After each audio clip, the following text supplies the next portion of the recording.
to the Drew Sutton Leadership Show, lighting your way with real leaders, real stories, and real impacts.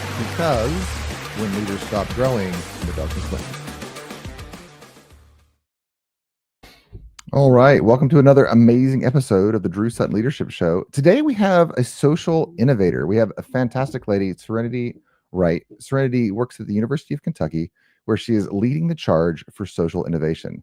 What is social innovation, you ask? Well, we're going to talk about that today, but it has a lot to do with things that are core and close to our hearts. That is things of belonging, things of change, and things of a social connection. So without further ado, welcome to the show, Serenity. Hey, Drew. Hey, thank you. All right, so just to let the audience know, I was introduced to you by a mutual friend. He said you have to come to Startup Breakfast, which is a kind of a community hub that happens once a month here in Lexington.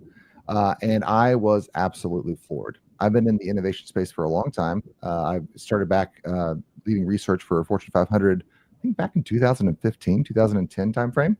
And I meet a lot of people that say they're into innovation. But you are a super refreshing breath of fresh air because of all the things that you get into. Not only are you into innovation, but you care about how to build communities, and you've kind of spent your life doing that. Before we get into more of your history, I want to ask a John Maxwell quote to you, which is, change is inevitable, but growth is optional. What are your thoughts on that? You know, my immediate thought goes to my kid, right? And I think we start here because there are so many things that we want them to do better, and we want them to do well, and we want to push them, and we want them, do more, be great, be better than me, right? Be stronger than me. Sometimes people look at my daughter and they go, "Oh, she gets her strength from you." And I go, "No, I don't know where this came from. She's braver than I will ever be." Right. And that, for me, that's where they have to choose, right? I can push and I can want, but they have to choose to grow, to try to be better. And that, I think the same applies for us as community participants. We have to choose. We have to choose to opt in. My very first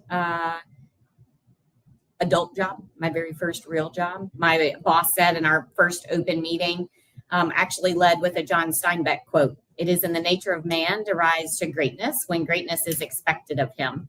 And for me, this parallels the Maxwell quote that you just gave me, right? If growth is optional, how do we start to build a framework around it so people can opt in? They feel not just allowed or encouraged to opt in, but empowered to opt in. You've got to build a framework around them where that greatness, that growth is expected. And it's almost not optional because that path forward is clearly laid out for them. They'll still, trip, stumble, whatever, but they can see a path. And sometimes innovation, I think, gets tripped up when we can't see the path, right? And so then we just we quit growing. We stop. We start doing what we're comfortable with, and we forget to stay uncomfortable. No, I love this. I have 15-year-old boys right now. And so the willingness to not push is definitely there. And I remember the call. There was a really interesting study that I read about a decade ago, and it was an old study at the time that I read it. But it was talking about how during the harvest season, they went to this community and they measured their IQ, and their IQ during just the waiting around season was lower than right after the harvest. So as soon as they had resources, as soon as they had to do something, their IQ ticked up. And I think that it's one of the things that I tell my clients, that I tell my kids all the time, is like, listen, you can't wait until harvest time to get smart. You have to stay focused, and that's what discipline is for. Yeah. I was invited to a small group, I don't know, book club, if you will. We weren't reading, right? But we had listened to this thing together. It was with an impact venture capital group. And it was about the amount of work that innovators, entrepreneurs have to put in order to be successful, right? And the podcast that we listened to, I would call as the extreme version of this. I mean, it was just insane what they were doing. Mm-hmm. I'm a hard worker. I don't like to be bored, right? I'd rather be busy than bored. I say it all the time, but it's by choice, right? And that I think we get there by watching those around us who work hard, by being with the people around us who challenge us to do better, to do differently. And that's where the ability to change and do things differently comes from, is if you are around people who showed you how to do that, right? If we always stay with the same group, same company. I mean, I'm a big fan of perspective. If anybody looks at my job history, there were clearly periods where I hopped, right? But it was on purpose. It was with intention, because I wanted that perspective, because I knew I needed to grow. I knew I needed a change. I knew I needed something different. And just another title wasn't going to do that. I needed to fully change my perspective. Yeah, we're going to talk about what it takes to be different here a little bit later in the show, and I'm super excited about that. But to let people know what you're talking about, I think most people heard what you said and had, oh, well, I was in this department and then I moved to that department. You've done a little bit of globe hopping. So my notes here, we have Indonesia, Florence, because those are next to each other, South Africa, Taiwan, and China. Yeah. That is there's a lot of culture in there, and there's a lot of tasks. Yeah. What sends someone like you to 7 different countries before you're 30, before you're 40? I don't know exactly the time frame, but you've been here a while. Before I was 40. Yeah. Yeah. And that's just to work, right? So Indonesia, for me, that's a place that I consider home. I was raised in Indonesia. So moved back to Kentucky when I was 16. But by chance, like truly, there are a lot of times I've done things. But listen, I do a lot of things because people are like, oh, you won't do that. I've jumped out of a plane twice because somebody said you won't do that. But I also applied for a Fulbright because somebody said, oh, you won't do that. Right? Like it's a consistent modus operandi for me. And so I had applied for a Fulbright, got it, went back to Indonesia then as a professional, right? And I was working in Pesantrens, I was working in Muslim boarding schools, and really got to travel the entire country, which I actually didn't do a ton of when living there, right? And that was my first kind of awakening to, oh, not everybody sees this as I see this. Not everybody's as comfortable living in a village, having a dirt floor, eating off the floor, not having a Western style toilet. Like there's a shift that happens, right? And that was truly the first time I thought, oh, people don't see this country as beautiful as I do. And that was a lot for me to work through. So then naturally I was like, well, where else do I need to go to try and get this perspective and figure things out? So, I had applied for a research grant to go to Tunisia in Northern Africa because, I needed to be someplace different. I wanted to figure it out, change my perspective. How is it different in the desert? I say to people all the time, I don't like to be cold, but that's a separate level of hot. Like it's just, I drink a lot of water and I stayed dehydrated. I got to live in Texas for a little bit, and we're both in Kentucky now. But when I was in Texas, that's when I realized that when it's over 100 degrees and the wind blows, it's actually worse. Yeah. So Tunisia, okay. Yeah, so I've also been on work trips to Vietnam and Cambodia, and it's the same. Like that type of sweating, that type of like equatorial island sweating, it's a different level of hot. You can recognize it on anybody's pictures anywhere. But when I moved to South Africa, it was on a whim. I had finished my master's here at the University of Kentucky, actually, and there was a researcher here. I went to her talk. This was the week of Thanksgiving, and was talking to her after, was very interested in her research, very much community-based, systems-based. It was the first time I was really hearing this from a research perspective as opposed to a personal perspective, right? I just understood based on my upbringing that the whole community had to work together to thrive, right? If the village wasn't working together, not everybody made it, right? So it was the first time anybody had put an academic framework around that for me. And so when talking to her after, she was like, well, what do you want to do? I was like, well, I don't actually know, but I don't think I want to do it here. Like, I'm kind of itchy. I need to go somewhere else. And she said, well, come to Cape Town. You won't get a work visa. We can't give you a formal job, but like, I'll put you in a township. They'll take care of you. Everything will be fine. And I was like, great. So I left right after Christmas. So, less than 5 weeks later, I left, moved to Cape Town, was sitting on the plane next to a German couple from London to Cape Town and was filling out the immigration forms or the customs forms and realized like I couldn't fill out any of it. I didn't know if she was going to pick me up. This was years ago, right? So there wasn't like WhatsApp, I didn't know she was going to pick me up at the airport. I didn't know where I was staying. I didn't know, like, she just said, show up and I'll take care of it. So I got on a plane and I showed up. And in hindsight, there's lots of things where I'm like, wow, maybe I should have thought that all the way through. So I did that and it was wonderful and beautiful. And it was a space and a place that changed my life. It changed my perspective. It changed everything about me in a growth, like in an evolution, snake shed skin kind of way, right? Like I came home and felt just incredibly different about all things. Later got another research grant to China and Taiwan, like you do. It just like you do. Yeah. It was like, this sounds good.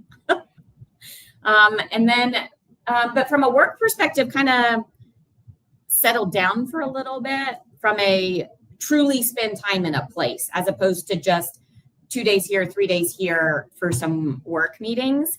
And then had the opportunity to go teach in Florence, Italy for a month, which again was an evolutionary moment for me. Because by then I was a mom. I had responsibilities, I had a job. I just put everything on pause. And I'm thankful for the family that surrounded, my husband and my kids to allow me to go. Because I was asked to go less than a month before it was time to leave.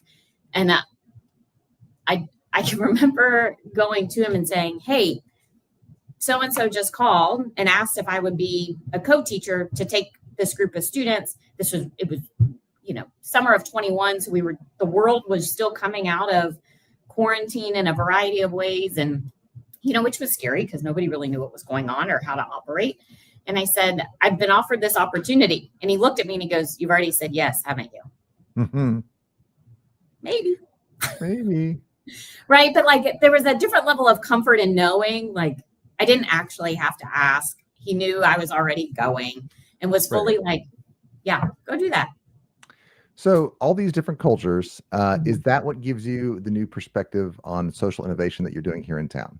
100%. Not just social innovation, but even as I do my own consulting work in change management, organizational leadership, employee satisfaction, those types of things, 1000% believe that the perspective that I have been grateful to get is absolutely what informs how I approach things. It changes everything about how I see and understand systems, processes, people, how we interact.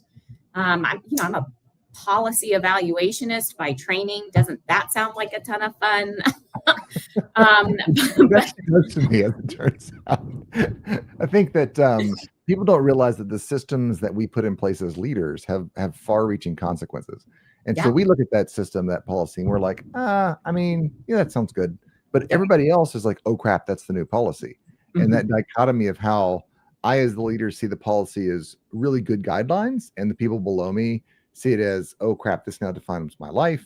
And then the bullies in the system are like, oh, I found my new power structure. Policy architecture is a huge thing. Yeah. And it gave me a way to manage feelings, for lack of a better word, right? Because I believe truly there are two different approaches to this. hearts and minds, policy and process. Anytime you're doing any type of system it. change or innovation even, right? Hearts and minds, policy and process. I can't tell you how many people I talk to and support, whether it's through their innovation or through their startup, and they're like, but people need these. It's going to make the world a better place. I just want to give it out for free. I don't understand how to put a business model behind it. I'm like, yeah, your hearts and minds. Okay. Yep. Now I got to put some policy and process behind this. This is actually why. So I'm a pretty extroverted engineer, and I meet most people and they're like, you're an engineer, but you're so outgoing. And the answer was, I'm a hearts and minds person. And I realized in order to do that well, I was going to have to do policy and process. Like, in order to make the things that I wanted to make for people, I had to go do the hard math. But yeah, I'm very much a hearts and minds person. And I think that's what we connect on, is that you understand both the hearts and minds and the policy and process side of things. You brought up the idea of being different several times in the show. And I think that it's a really great marketing slogan, think differently, And I love doing this because it gets both sides really like heart racing, right? Make America great again, hope and change. Like people like to define this nebulous different because different is somehow better. Yeah. How do you actually define a useful version of different? I actually think it's grounded in evolution, right? A useful version of different. Doing something I want to say differently than you did yesterday, right? But I think the same thing applies to innovation, which is why I'm struggling to give you a definition here, because innovation is supposed to be new, novel, different, creative, unique, all those things. But how many true by that definition, innovative ideas are there, right? ChatGPT, Gemini, 97 other AI things. They're all different types of the same innovation. Right? So for me, it's not always about, and the number of times we also go, yeah, do better. I would put better in the same category, right? So I think different for me right now in this moment has to be grounded in a shift. Evolving for another way. I like it. For me, one of the things that has been super useful to me, have you followed IDEO's work at all? IDEO's out in California. I don't think so. They do this thing called human-centered design. Oh, yeah, yeah. It's a series. They actually have a book called the Human-Centered Design Field Guide, and I've bought it and I've read it, and it's got like really good-looking pictures and colors, which is just my speed. But the idea is I think there's like 20 different frameworks for doing anthropological work, where you take a look at the way people are currently doing what they're doing and what they're trying to get out of that thing that they're doing. One of my favorite stories is that they went into Mexico to do banking. And so a bunch of banks were like, hey, we don't have a big presence in Mexico. We should go do this. And they discovered that, so they did a big push without hiring IDEO, and it was a failure. And so they sent in anthropologists, and they said, hey, how do you guys manage money? They didn't use the word banking. They just said, hey, how do you guys, deal with your money? Do you stick it under your mattress? What do you do? And the Mexican culture has a bunch of really cool things. One of which is the family will get together and pool all of their money to build one member of the family a house. And then all the members work together. And then once that's complete, then they do it again and they do it for the next person. So like, it's this kind of all the resources immediately get put into goods or into real estate in this case, because their culture, they aren't confident in the value of money, and they're not confident that somebody's not going to steal it or somebody's going to waste it. So better to like pool it and drop it, and then pool it and drop it. And and that's just a system that I don't think would work in America. It might work in America, but I think Americans are far too individualistic and far too like, hey, this is my thing. I don't want to wait my turn. Anyway, so they started with anthropology, of asking questions. What's really going on here? And then after we write down what we're really trying to do, then try to be innovative. Where I think of a lot of us in America, we try to do something cool because we want to look cool, and we'll just like, how fast can I do something different, as opposed to what are we trying to accomplish here? Okay, so I gave a talk last week. Yeah. And one of the opening slides that I used was exactly about this, because I said we often think about things as what we do determines who we are.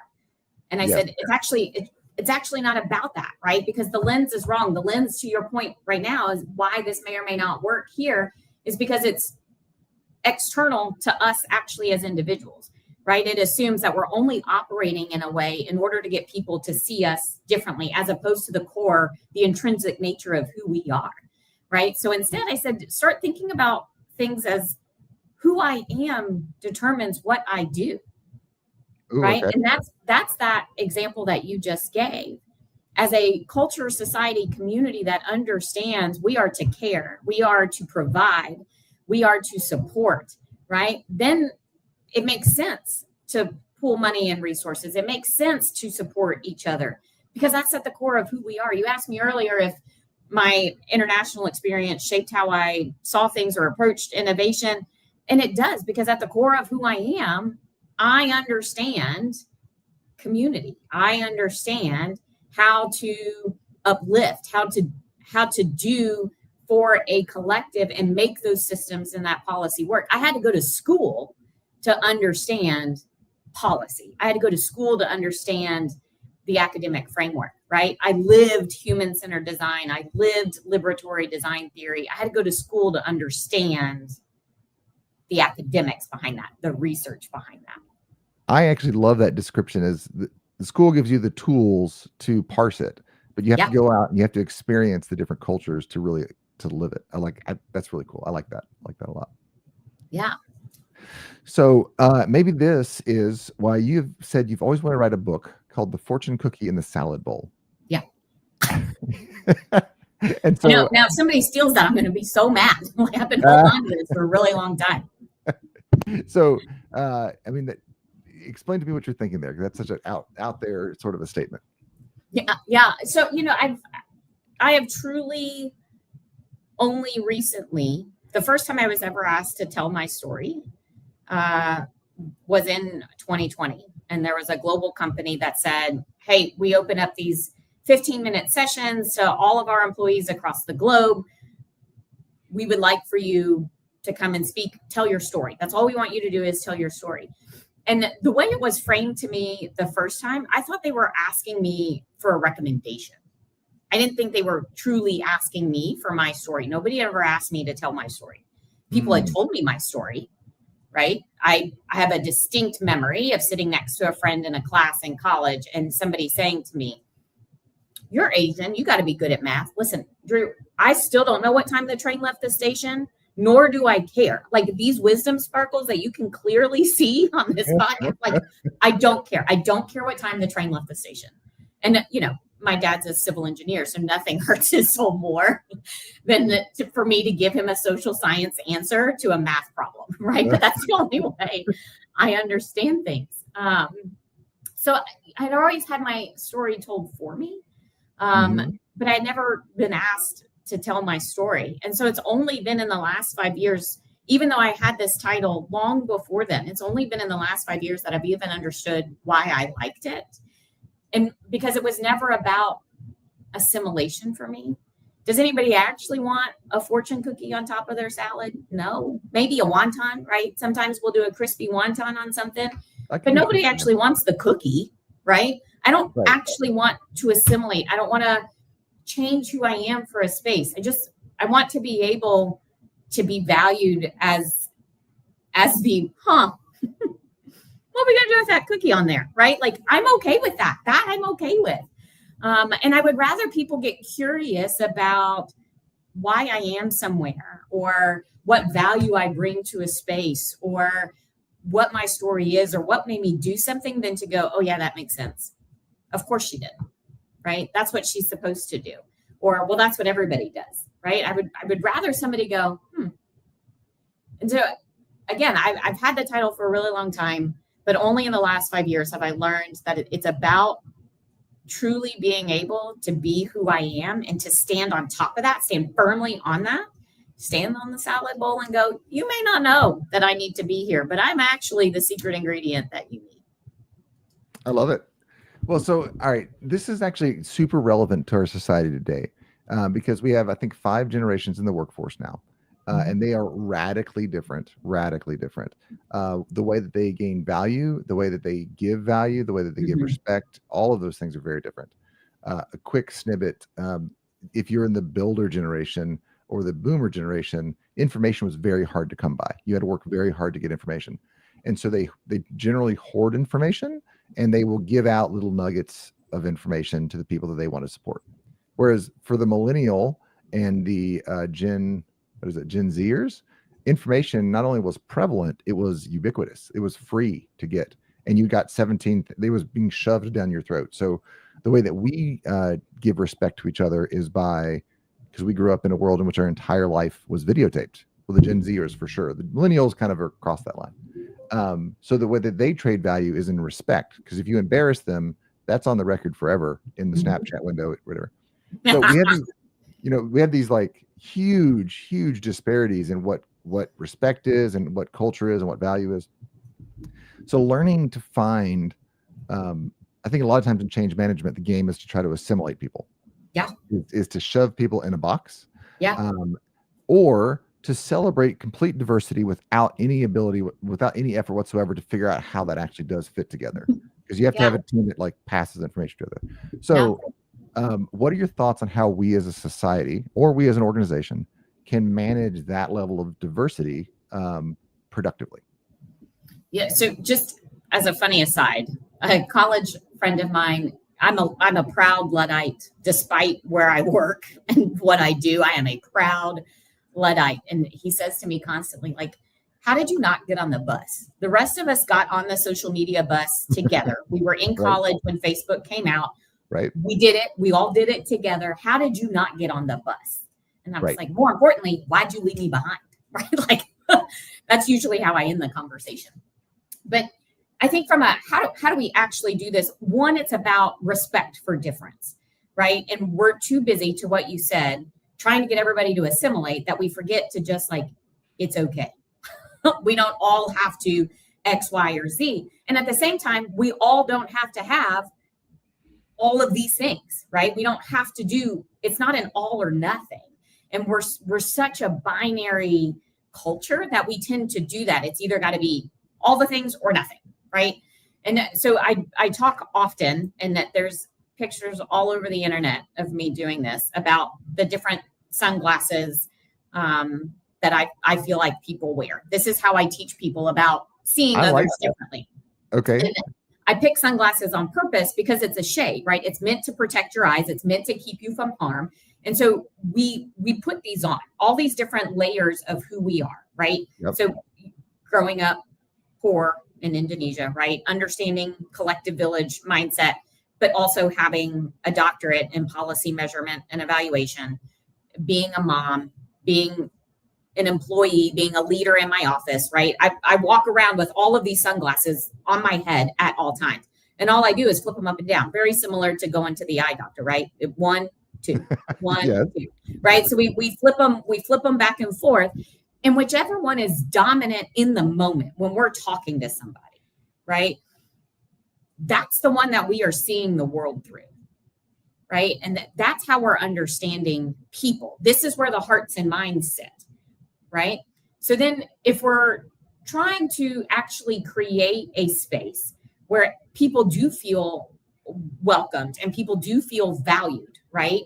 And we're trying to actually then expand access and opportunity. We want everybody to feel like they can promote. It's not just the favorites. It's not just these people, right? I've had 3 different jobs with 3 different leaders who have said to me in some way, shape, or form, well, I didn't know you had goals.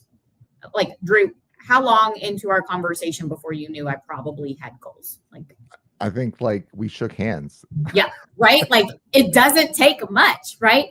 But so my piece in telling that story is not about like shame on them for not thinking I had goals, but more about the lens that they were seeing me through, and why then they could never see me fully. Why then that changed my ability to navigate the processes that were in place to then have opportunities, to have more space to grow, to then even pretend like a promotion or growth was in my path, right? So from a change management perspective, I think an easy step, right? An easy step is not to immediately move to some giant initiative, right? But to be honest about the lenses that we're wearing and how that impacts the day-to-day conversation, right? Start at hearts and minds. Let's start at a basic conversation.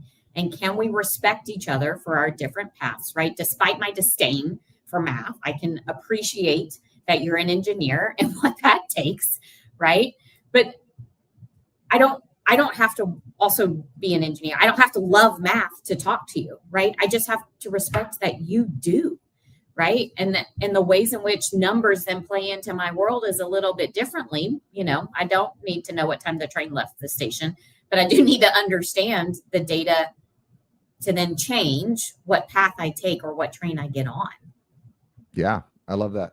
One of my favorite things to do at a party is to take the music major, whoever the guitarist, the person that hates math, and they generally tease me about being a geek, which is fine. It is also true. And I'll say, really, tell me about your new guitar. And then they will jump in on the deep end and I'll just keep asking them questions until they're like telling me about the resonance structure and the thickness of the wood. And I'll be like, really? Sounds like you're a pretty big geek, huh? And they're like, oh. Yeah, 100%. 100%. Yeah. No, I love the eyeglasses thing. One of the things that I did with my kids, and it was just like on a whim, is I asked them to go onto Spotify and pick the song that like best describes them. And it completely changed the shades in which I saw them. So like my one son, he's in Civil Air Patrol. And so like kind of ROTC, a little bit nerdy. He listens to Eminem, Monster. Like he was like, yeah, this is my song, Dad. So right. So like now, like all of my kids have and occasionally I'll redo it so that just give them a chance to change. But like one of my kids is an introvert and his thing is $1 Million Baby, which is this very like hip hop, like, oh yeah.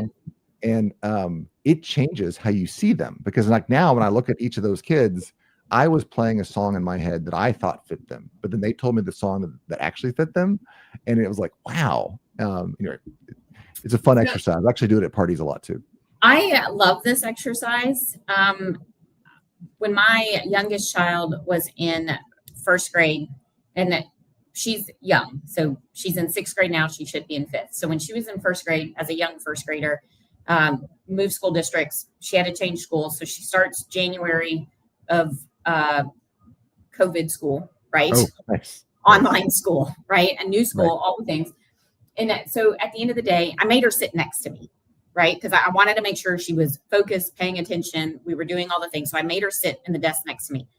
She also glued her Chromebook shut, sitting next to me. Like that purple glue, listen, that parents have to buy 20 sticks of at the beginning of every year because it does not work. It does not work. You know what does work? It'll absolutely glue a Chromebook shut. And she was sitting next to me. So then I had to tell the teacher, look, this has happened. And she was right here. And I don't actually know how that happened. But anyway, so she says, Mommy, the teacher wants to talk to you. So I sit in her little chair and I put her little headphones on. And I said, is everything okay? And she goes, yeah, I thought you said her name was Layton. And I said, it is. And she said, well, she introduced herself to the class today as Addison. And I was like, what?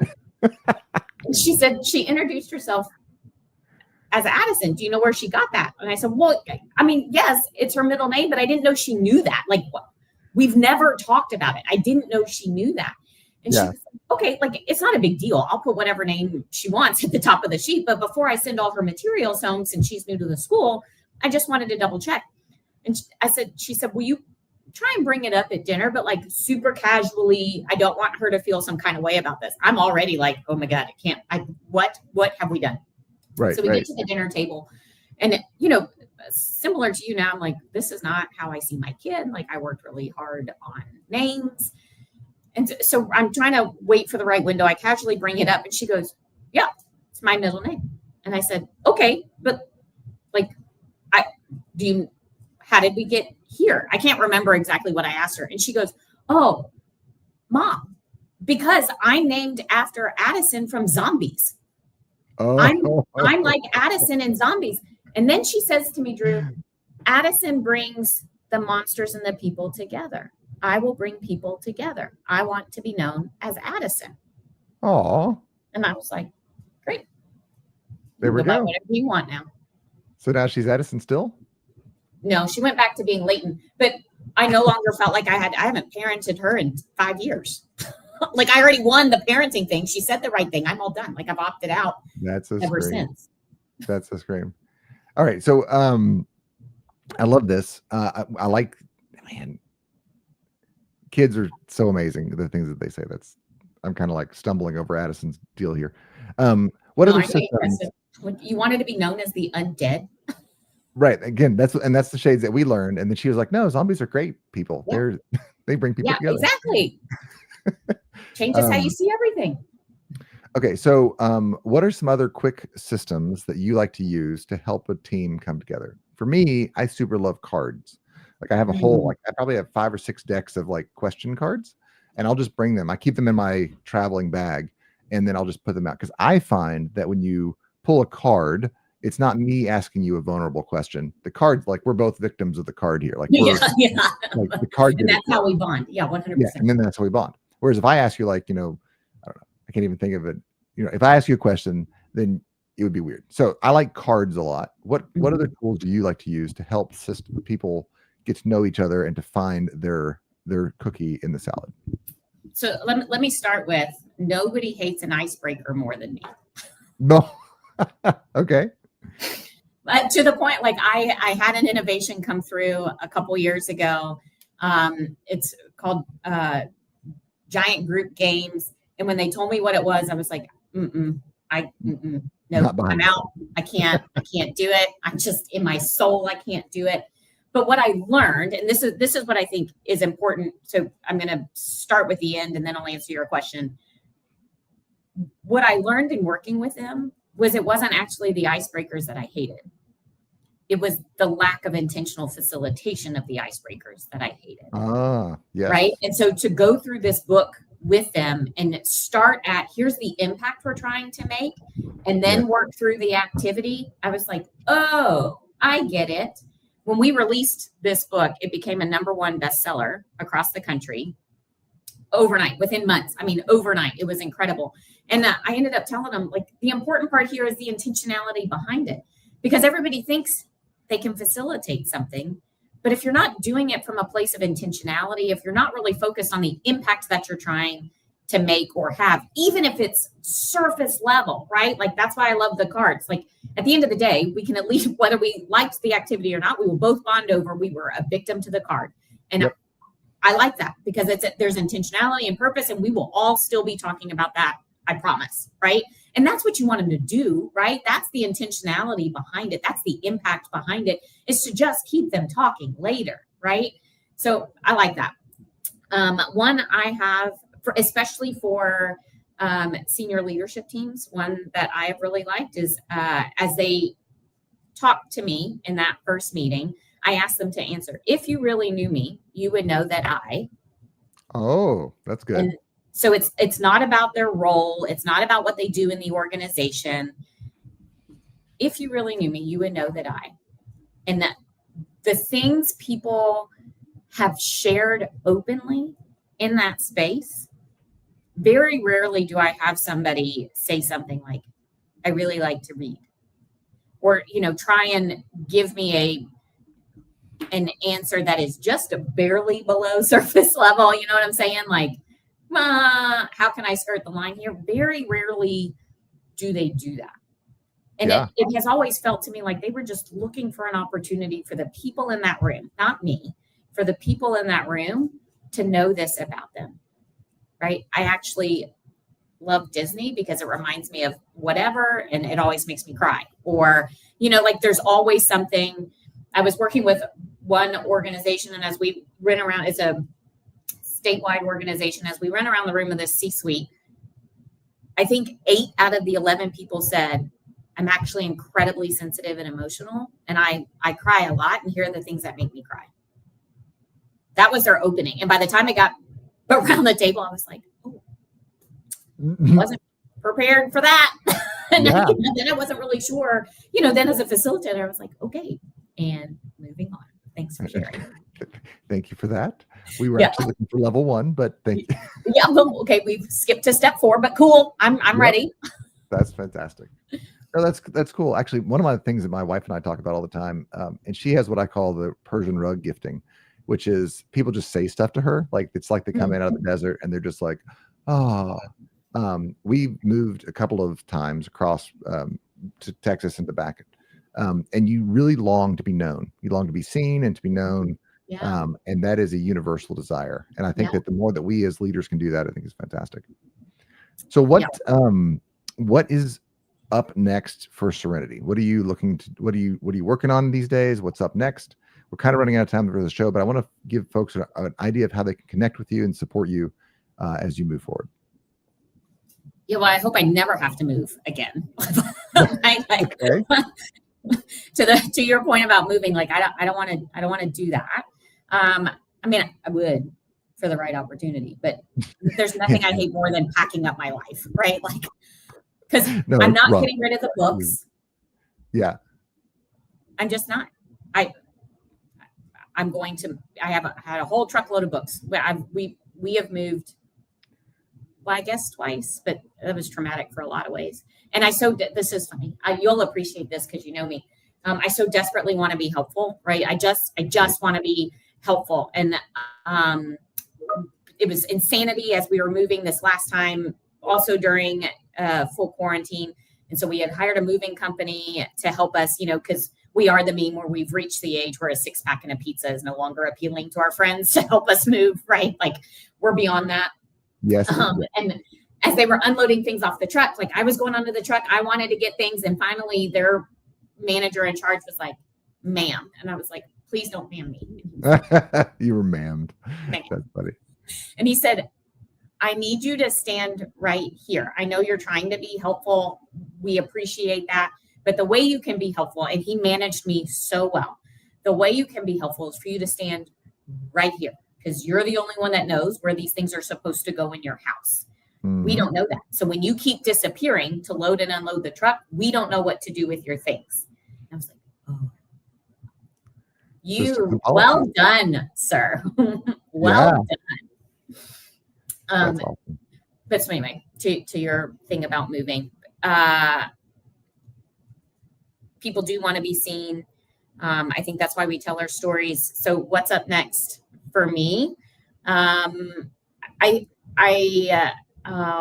many years ago said there's a metronome to each soul, right? There's a beat that your soul carries, mm-hmm. and I feel mine shifting, right? It's an unsettled feeling. I've been telling people all of October. October has felt really unsettling for me, not in like I don't know what's happening, or not in a things aren't going well kind of way, but it finally occurred to me this weekend, like the metronome of my soul is shifting. It's off beat from what I'm used to. So I can either shift with it or I can continue to fight it. And I think I've been fighting it in October because I didn't have the headspace to feel it.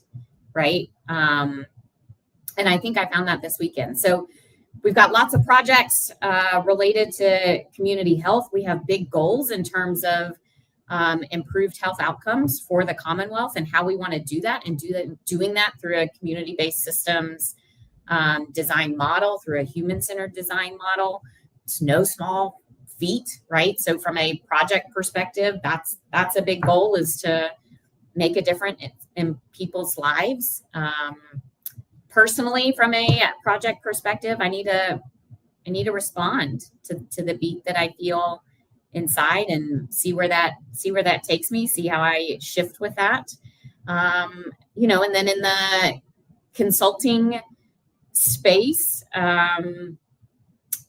we've got some different frameworks that we're deploying to help organizations with that change management. So super excited about seeing how those things play out. But all of them are still grounded to your wife's point, and how I want to be seen and valued in a space. And at the end of the day,